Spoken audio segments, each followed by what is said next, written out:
السلام تنا تقبلوا فنونا مكتال تركوا زخركم تعزبتنا خمية تمسيون لو ما عرف حام الشمس كرم ساعة شعات استدالوا هقراون زيناتات حيزلكم قريب زلوا عادي بعبدي نمكتالكم بخبرنا عدمكم فلما هارس زينا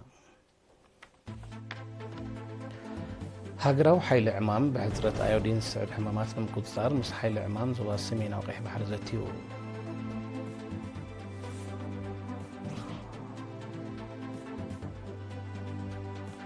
أبنو الزبا برو بقعة تمرتن محيال زعلمه وعلى تخيدو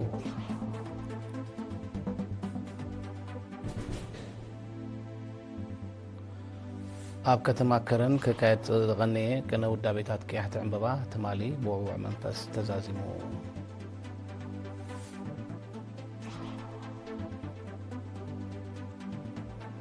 أب زيناتاتو تأمنغو أمريكان فنزويلا تخسيت زولو متفنان زخفا أنفت كحز كم زخل تغليتو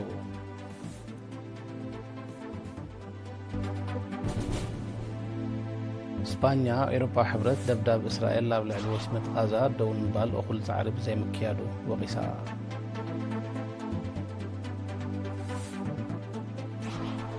چاينان زيمبابوين ناب سفلالي صلاتات بحبار كسر حزخلن سمعت تفرالنا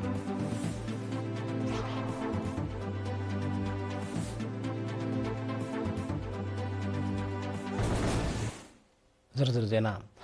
هقراو حيل عمام بحزرة ايودين سعب حمامات نمكوتار مس حيل عمام زوبا سمينا وقيح بحر الزتيو وكيل رينا دمسات سقاين زدالو تزبزاب سيفانوس قرماي كوربوي بحصرة ايودين زسعب حمامات نمكوتار زغمه هقراو حيل عمام مس ابلات حيل عمام زوبا سمينا وقيح بحري اب تكبار نايتي اب زحلف عمد صدقه ممرح سرح زتكور زتم بسلسته مسكرم اب كتما باصع كايدوم ابو ومبر هقراو حيل عمام اتو برهان كيدانه اب طاقاطامي اب سمعو قال حفشاو عمامن صبصابن بحصرة ايودين نزسعبو حمامات زقوطاصر زبا حيل عمام دحر مغرب تريفو زلو غبراونت نايتي سرح مخانو بمغنزاب ابلات حيل عمام زوبان افريت تشون اجامم كبركتو تلابيوم غزاوي حلافي مقوصار بقعت تكال درجاتات ايرترا اتو عالم ارياب وغنوم تحستو نايت ممرحي سراح مبغسنتي تتلي مزل مدبات مخانو بملكات اب مسرح ترايو كخلص كم زخلا رديوم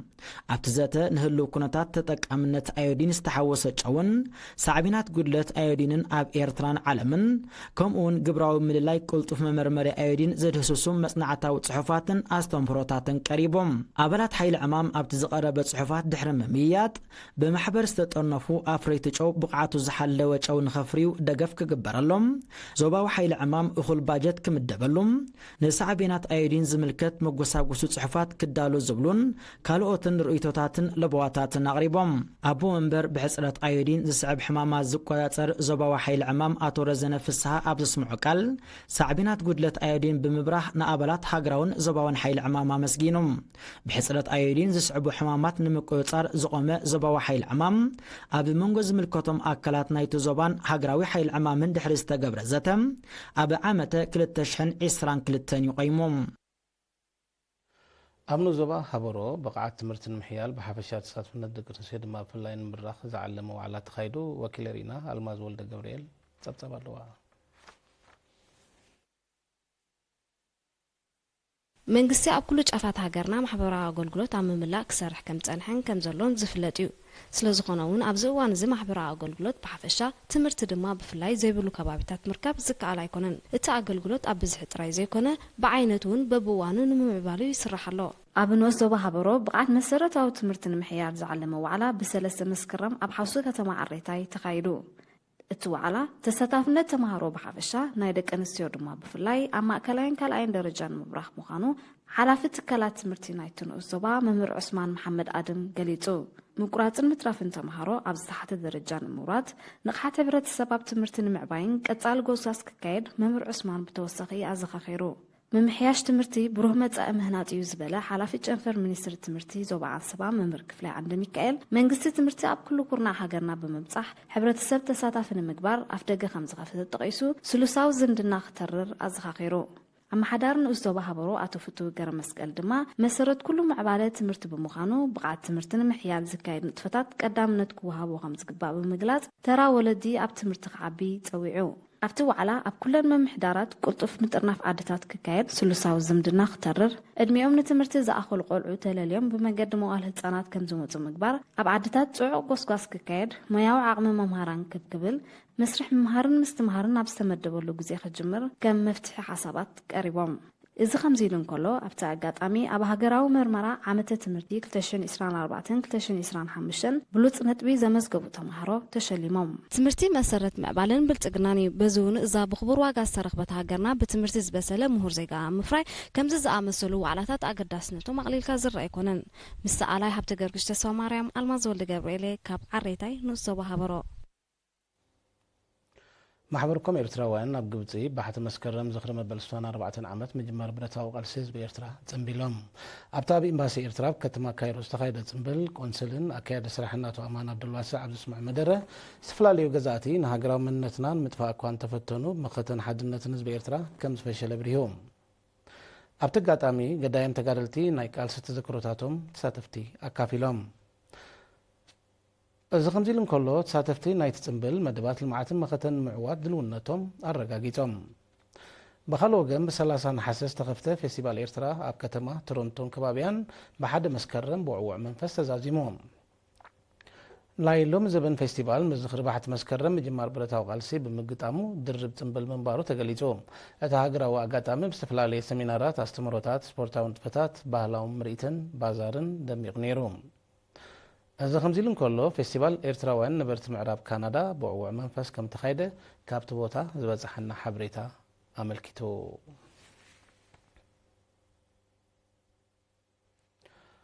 ኣብ ከተማ ከረን ክካየድ ዝጸንሐ ቅነ ውዳቤታት ቀያሕቲ ዕምበባ ትማሊ ብውዕውዕ መንፈስ ተዛዚሙሎ ወኪል ኤሪና ቤቴል ሰሎሞን ዘዳለወቶ ጸብጻብ ይስዕብ ቅኒትና ነንጸብራቕ ክብርታትና ኣብ ትሕቲ ዝብል ቴማ ብ26 ናሓሰ ኣብ ከተማ ከረን ዝተኸፍተ ፈላሚ ቅነ ውዳቤታት ቀያሕቲ ዕምበባ ኤርትራ ብ4 መስከረም ብውዕውዕ መንፈስ ተዛዚሙ ኣብቲ ኣቦ ወንበር ሃማማተ ኣቶ ሳላሕ ኣሕመዲን ኣካላት መንግስትን ኣዘዝቲ ሰራዊትን ከምኡውን ዕድማትን ዝተረኽብሉ ናይ መዛዘሚ ስነ ስርዓት ኣቦ ወንበር ኣወሃሃዲት ኮሚተ ናይ ትቕነ መንእሰይ ሽሻይ ሓይላብ ኣብ ዘቕረቦ ጸብጻብ ቅነ ውዳቤታት ቀያሕቲ ዕምበባ ልዕል ወኒ ኩሎን ዞባታት ዝተንጸባርቐሉ ውህደትን ሓድሕዳዊ ምምልላእን ዝዓሰሎ ምንባሩ ብምጥቃስ ካብ 32 ንኡስ ዞባታት ዝተዋጽኡ 120 ተምሃሮ ከምኡውን 30 ኣባላት ማርሽን ባንድን ኳየርን ሃማማተ ከተማ ከረን ከም ተሳተፍዎ ሓቢሩ ኣብቲ ቅነ ዝተፈላለየ መደባት ከም ዝተሰላሰለ ዝሓበረ መንእሰይ ሽሻይ መዛሙር ያታዊ ትልሂትን ግጥምታትን ዘጠቓለለ 48 ትሕዝቶታት ከም ዝቐረበ ብምብራህ ዞባታት ዘካየዶ ቅድመ ምድላውን ብመጽናዕቲ ዝተደገፈ ያታዊ ትሕዝቶታትን ብልጫ ናይቲ ቅነ ከም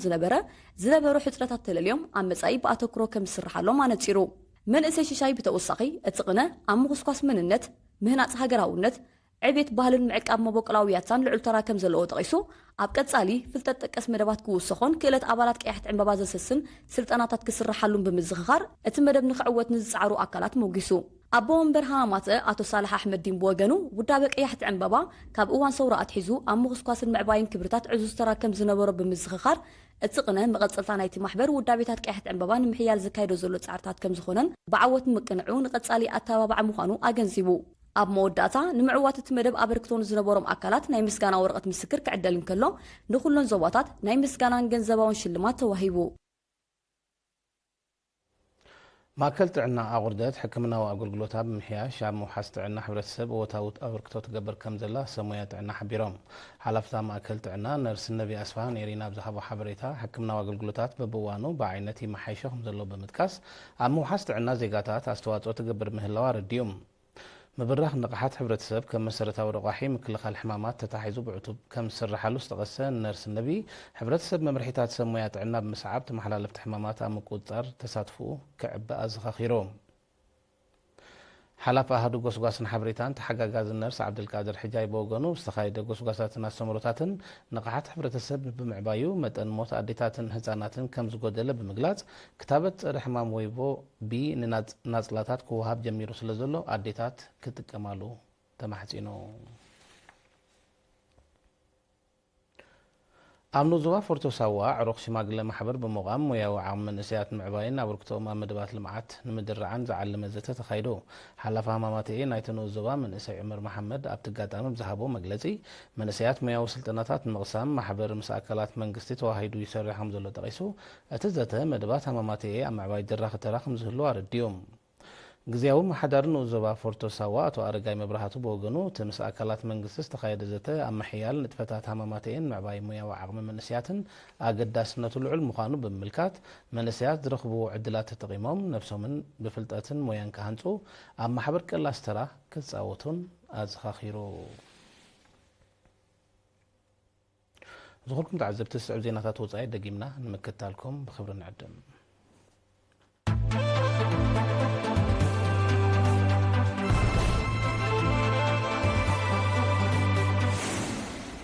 ዜና ወፃኢ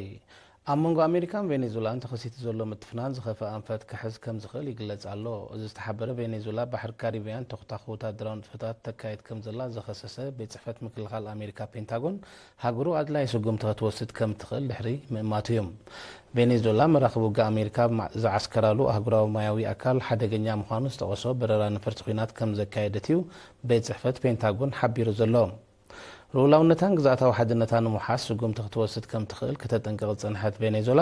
ንኽሲ ኣሜሪካ መልኪታ ዝሃበቶ ምላሽ ዛጊት የለን ኣሜሪካ ገበናት ምትሕላፍ ዕፀ ፋርስ ንምግታእ ኣብ ማያት ካሪቢያን ሳማሪናት ዝዓጠቐ ኣሃዱ ድሕሪ ምውፋራ ቬኔዙላ ኣብቲ ከባቢ ወታደራዊ ምንቅስቓሳታ ከም ዝሓየለት ዝዝከር እዩ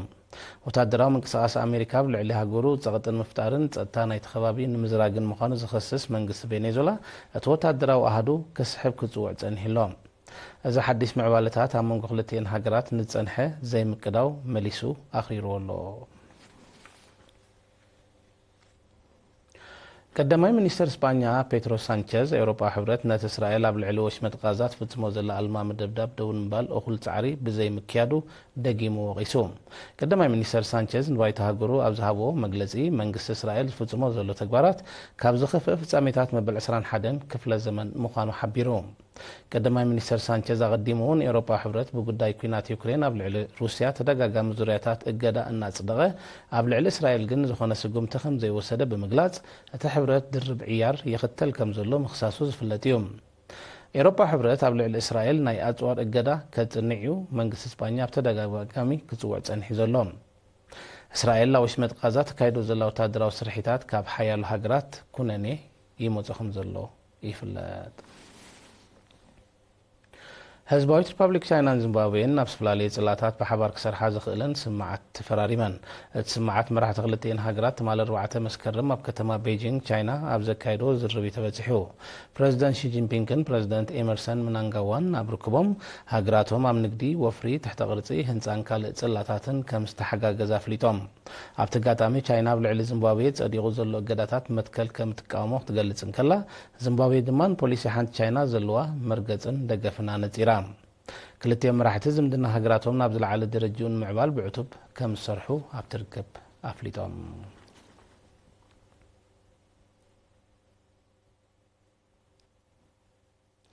ኣብ ዴሞክራሲያዊት ሪፐብሊክ ኮንጎ ሓድሽ ለበዳ ሕማም ኢቦላ ከም ተኸስተ ሚኒስትሪ ጥዕና እታ ሃገር ኣፍሊጦ ዛጊት ብዝተኻየደ ምርመራታት 28 ሰባት በቲ ሕማም ከም ተለኽፉን 15 ከም ዝሞቱን እቲ ሚኒስትሪ ገሊጹ ኣሎ እዚ ሓድሽ ለበዳ ብኣውራጃ ካሳይ ከም ተረኸበ ዝተቐሱ ሰመዝ ጥዕና ኮንጎ ናብ ካልእ ከባቢታት ከይልሕም ንምግታእ ዕቱብ ናይ ምቁፅጻር ወፍሪ ከካይዱ ፀዊዖም ኣለዉ እቲ ጥዕናዊ ክስተት ብፀጥታዊ ምክንያት ኣብቲ ሃገር ተኸሲቱን ዘሎ ቅልውላው መሊሱ ክጋዶ ከም ዝኽእል ናይ ቀረባ ተዓዘብቲ ይእምቱ ኣብ ዴሞክራሲያዊት ሪፐብሊክ ኮንጎ ለበዳ ሕማም ኢቦላ ክኽሰት እዚ ንመበል 16 ግዜ ምዃኑ ጸብጻባት ይሕብሩ ፕሬዚደንት ኣሜሪካ ዶናልድ ትራምፕ ሃገሩ ኣብ ዝሓለፈ ወርሒ ሓምለ ምስ ጃፓን ዝበፅሓቱ ንግዳዊ ስምምዕ ንምትግባር ናይ ፈጻሚ ኣካል ትእዛዝ ከቲሙ ኣሜሪካ ኣብ ልዕሊ እታዊ ፍርያት ጃፓን ወሲናቶ ፀንሐት ናይ 25 ሚእታዊት ተወሳኺ ቅረፅ ናብ 15 ሚእታዊት ከም ዝጎድልን ኣብ ውሽጢ 7 መዓልታት ተግባራዊ ከም ዝኸውንን ቤት ጽሕፈት ዋይት ሃውስ ኣብ ዘውፅኦ መግለፂ ሓቢሩሎም ኣምሳይኡ ድማ ጃፓን ኣብ ኣሜሪካ ናይ 550 ቢልዮን ዶላር ወፍሪ ከም ትገብር ከምኡውን ንኣሹን ናይ ጽዕነት መካይንን ሩዝን ዝተወሰነ ፍርያት ሕርሻን ኣሜሪካ ኣብ ጃፓን ብዘይቀረፅ ክሽየጥ ምዃኑ ተገሊጹ ብዘይካዚ ከም ኣካል ትስምዕ ጃፓን 100 ነፈርቲ ቦይንግ ከም ትሽምት ከምኡውን ምስ ትካላት ኣሜሪካ ትገብሮ ናይ ምክልኻል ውዕል ዓመታዊ ካብ 14 ቢልዮን ዶላር ናብ 17 ቢልዮን ዶላር ከም ትዕብዮ ተሓቢሩ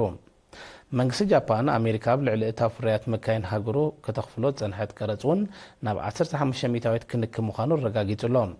ጃፓን ኣብ 2024 ሓምሸይቲ ዝዓበየት ንግዳዊት መሻርክቲ ኣሜሪካ ከም ዝነበረት ዝሕብሩ ጸብጻባት ኣብ ዝሓለፈ ዓመት ብድምር $148 ቢልዮን ዝግመት ሰደድ ናብ ኣሜሪካ ከም ዝገበረት ይጠቕሱ ሰራዊት እስራኤል ኣብ ወሽመጥ ጋዛ ዘካይዶ ዘሎ መጥቃዕትታት ኣብ ዝቕጽል መዓልታት ከም ዝሓይሎን ከም ዘስፍሑን ኣፍሊጦ ኣፈኛ ሰራዊት እስራኤል ትማል 4 መስከረም ኣብ ዝሃቦ መግለጺ ሰራዊት 400ዊት ክፋል ወሽመጥ ጋዛ ተቆጻጺሩ ዘሎ ብምሕባር ከም ኣካልትን መላእ ክፋልቲ ወሽመጥ ንምሓዝ በጊሱ ዘሎ ስርሒት 10 ሽሓት ዕቑር ሰራዊት ናብቲ ወሽመጥ ከም ዝዋፈሩ ሓቢሮም እትስጉምቲ ኣብ ልዕሊ ፍልስጤማዊ ምንቅስቓስ ሓማስ ዝካየድ ጸቕጢ ንምሕያል ምዃኑ እታ ኣፈኛ ብተወሳኺ ገሊጹሎ እዚ ዝግለጽ ዘሎ ሓደ መዓልቲ ድሕሪ ተቐዳማይ ሚኒስተር እስራኤል ቤንያሚን ኔታንያሁ ኣብ ወሽመጥ ጋዛ ዝካየድ ዘሎ ኩናት ንምቁራጽ ምፍታሕ እስራኤላውያን ጀሆታት ዝርከቦ ኣጠቓላሊ ስምዕ ምቁራጽ ተኽሲ ክትግበር ብፍልስጤማዊ ምንቅስቓስ ሓማስ ንዘቕረበሉ ዕድመ ምንጻጉ እዩ ቀዳማይ ሚኒስተር ኔታንያሁ ወሽመጥ ጋዛ ዝካየድ ዘሎ ኩናት ደው ዝብል ኩሎም እስራኤላዊ ጀሆታት ምስ ዝፍትሑ ምንቅስቓስ ሓማስ ዕጥቁ ምስ ዘውርድን እስራኤል ኣብቲ ወሽመጥ ሲቪላዊ ምሕዳር ምስ እትምስርትን ጥራይ ምዃኑ ደጊሙ ኣረጋጊጹሎ እስራኤል ኣብ ፈለማ 2025 ምስ ምንቅስቓስ ሓማስ ንዝበጽሓቶ ስምዕ ምቁራጽ ተኽሲ ብምትሓስ ኣብቲ ወሽመጥ መጠነ ሰፊሕ ወታደራዊ ስርሒት ተካይድ ከም ዘላ ዝፍለጥ እዩ ታሃገር ካብ መወዳእታ 2023 ብተካይዶ ዘላ ስርሒት ጠቕላላ ቁፅሪ ምዉታት ልዕሊ 64,000 ከም ዝበጽሐ ይግለጽ 26 ሃገራት ምዕራብ ንዩክሬን ጸጥታዊ ውሕስነት ንምሃብ ቃል ከም ዝኣተዋ ፕረዚደንት ፈረንሳ ኢማኑኤል ማክሮን ገሊጾም ፕረዚደንት ማክሮን ነዚ ዝገለጸ ድሕሪ እቲ ፕረዚደንት ዩክሬን ቭላድሚር ዘለንስኪን 30 መራሕቲ ሃገራት ምዕራብን ትማል 4 መስከረም ብዛዕባ ዝርዝር ናይቲ ንዩክሬን ክወሃብ ዝኽእል ጸጥታዊ ውሕስነት ንምዝታይ ኣብ ከተማ ፓሪስ ዘካየድዎ ኣኼባ እዩ ኣብ ትርክብ መብዛሕትአን ሃገራት ኤውሮጳ ከም ኣካልቲ ኣብ መጻኢ ክብጻሕ ዝኽእል ስምዕ ሰላም ናብ ዩክሬን ሰራዊት ንምውፋር ከም እትምባጽዓ ተፈሊጡሎ ኣሜሪካን ጸጥታዊ ውሕስነት ዩክሬን እትህቦ ደገፍ ኣብ ዝቕጽል መዓልታት ክንጸር ምዃኑን ፕረዚደንት ማክሮን ምስ ፕረዚደንት ዶናልድ ትራምፕ ድሕሪ ዘካየዶ ናይ ቴሌፎን ርክብ ገሊጹ ናብ መሬት ዩክሬን ንዝለኣኽ ግዳማዊ ሰራዊት ከም ዘይተጻውሮ ትገልጽ ሩስያ እቲ መደብ ምስ ሃገራት ምዕራብ ናብ ቀጥታዊ ወታደራዊ ረጽሚ ክእትዋ ከም ዝኽእል ብተደጋጋሚ ከተጠንቀቕ ምጽንሓ ዝፍለጥ እዩ ጃፓንን ኣውስትራልያን ስጋት ኢንዶ ፓሲፊክ ንምካት ጸጥታዊ ዝምድናን ንምድንፋዕ ተሰማሚዐን እዚ ስምዕ ምስ ተበጽሐ ሚኒስትራት ጉዳያት ወጻኢ ምክልኻልን ክልቲአን ሃገራት ሎሚ 5 መስከረም ኣብ ከተማ ቶኪዮ ዘካየድዎ ዝርርብ እዩ ሚኒስተር ጉዳያት ወጻኢ ጃፓን ኣብ ዝሃቦ መግለጺ ሓበራዊ ወታደራዊ ዓቕሚ ንምሕያል ከምኡ'ውን ጸጥታ ክልቲአን ሃገራትን መላእ ዞባን ክጸልዉ ዝኽእሉ ስጋታት ብዝምልከት ዘተ ንምክያድ ኣብ ስምዕ ከም እትበጽሐ ሓቢሮም ጃፓንን ኣውስትራልያን በቐንዱ ጽልዋን ዕብለላን ቻይና ኣብ ዞባ ኤስያ ፓሲፊክ ንምብዳህ ወታደራዊ ዝምድንአን ምዕባል ካብ 2007 ክሰርሓ ምጽንሐን ጸብጻባት የረድኡ ክልቲአን ሃገራት ኣብ ዝሓለፈ ወርሒ ነሓሰ ንሓይሊ ባሕሪ ኣውስትራልያ ምዕቡላት መራኸቢ ውግእ ንምፍራይ ዝዓለመ $6.5 ቢልዮን ዝግመት ውዕል ከም እተፈራረማ ዝዝከር እዩ ቻይናን ወታደራውን ዲፕሎማስያውን ምንቅስቓስ ጃፓንን ኣውስትራልያን ብዕቱብ ከም እትከታተሉ እዮም ምስቲ ከባቢ ቅርበት ዘለዎም ተንተንቲ ዝገልጹ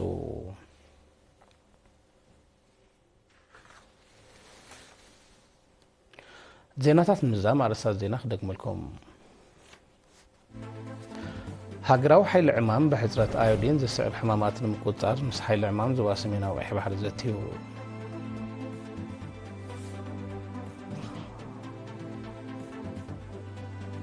ኣብ ንኡ ዞባ ሃበሮ ብቕዓት ትምህርትን ምሕያል ዝዓለመ ዋዕላ ተኻይዱ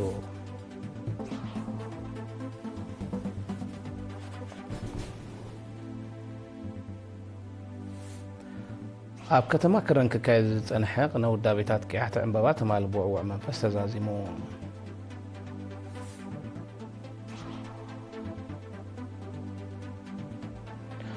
ኣብ መንጎ ኣሜሪካን ቬኔዙላን ተኸሲቱ ዘሎ ምትፍናን ዝኸፍአ ኣንፈት ክሕዝ ከም ዝኽእል ተገሊጹ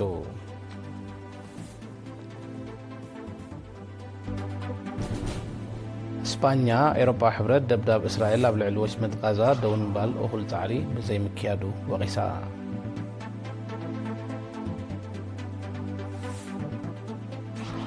ቻይናን ዚምባብዌን ናብ ዝተፈላለዩ ጽላታት ብሓባር ክሰርሓ ዘኽእለን ስምዓት ተፈራሪመን